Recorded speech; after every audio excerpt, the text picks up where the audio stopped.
মার্কিন president Donald ট্রাম্পের একরোখা নীতির কারণে এখন বিপদে পড়ে গেছেন যুক্তরাষ্ট্রের সরকারি চাকরিজীবীরা। যদি মার্কিন কংগ্রেস আগামী সপ্তাহে শাটডাউন এড়াতে না পারে, তবে গণহারে ছাঁটাইয়ের জন্য সরকারি সংস্থাগুলোকে প্রস্তুত থাকতে বলা হয়েছে হোয়াইট হাউসের এক নতুন নির্দেশনায়। এটি সরকারি কর্মীদের জন্য একটি বড় ধরনের সংকেত, কারণ অর্থায়ন আটকে যাওয়ার কারণেই তাদের চাকরি ঝুঁকির মুখে পড়বে। Office of budget and management যুক্তরাষ্ট্রের সরকারি সংস্থাগুলোকে জনবল হ্রাসের পরিকল্পনা তৈরি করতে বলেছে। যদি কংগ্রেস 30 সেপ্টেম্বরের মধ্যে বাজেট পাশ করতে না পারে, তবে এসব সংস্থার অর্থায়ন বন্ধ হয়ে যাবে এবং কর্মীদের স্থায়ীভাবে ছাঁটাই করা হবে। এই সিদ্ধান্তের পেছনে একটি বড় রাজনৈতিক দ্বন্দ্ব রয়েছে। বাজেট নিয়ে আলোচনা করতে ডেমোক্র্যাটরা স্বাস্থ্যসেবা খাতে বিশেষ অর্থায়ন দাবি তুলেছিল, তবে প্রেসিডেন্ট ট্রাম্প তাদের সঙ্গে আলোচনা করতে অস্বীকৃতি জানিয়েছেন। ট্রাম্প আশা করেছিলেন কংগ্রেসে ডেমোক্র্যাটরা অচলাবস্থা তৈরি করবে না এবং এর জন্য কোনো পদক্ষেপ নেওয়ার প্রয়োজন হবে না। তবে সরকারি কর্মচারীদের ভবিষ্যৎ এখন অনেকটাই অন্ধকারে, কেননা বাজেট পাশ না হলে কেন্দ্রীয় সরকারের বিভিন্ন কর্মসূচি, প্রকল্প এবং কার্যক্রম বন্ধ হয়ে যাবে।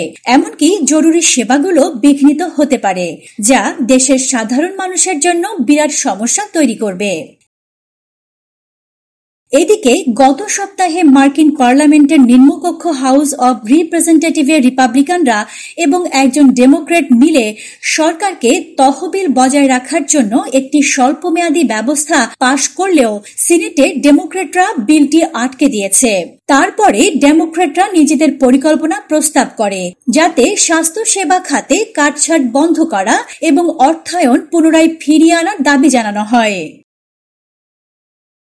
এরই মধ্যে ট্রাম্পের শাসনকালে স্বাস্থ্য খাতের মেডিকেড প্রকল্পে ব্যাপক কাটছাঁট করা হয়েছে, যা যুক্তরাষ্ট্রের সীমিত আয়ের লাখো মানুষ এবং প্রতিবন্ধী ব্যক্তির জন্য অত্যন্ত গুরুত্বপূর্ণ। এই সিদ্ধান্তে হাজার হাজার মানুষ ক্ষতিগ্রস্ত হচ্ছেন এবং এর প্রতিবাদ হিসেবে ডেমোক্র্যাটরা দাবি তুলছে।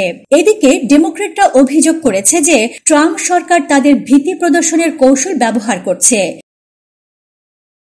সিনেটের ডেমোক্রেটিক সংখ্যালঘু নেতা চাক শুমার বলেছেন, ডোনাল্ড ট্রাম্প প্রথম দিন থেকেই ফেডারেল কর্মীদের বরখাস্ত করছেন, শাসন করার জন্য নয়, বরং ভয় দেখানোর জন্য।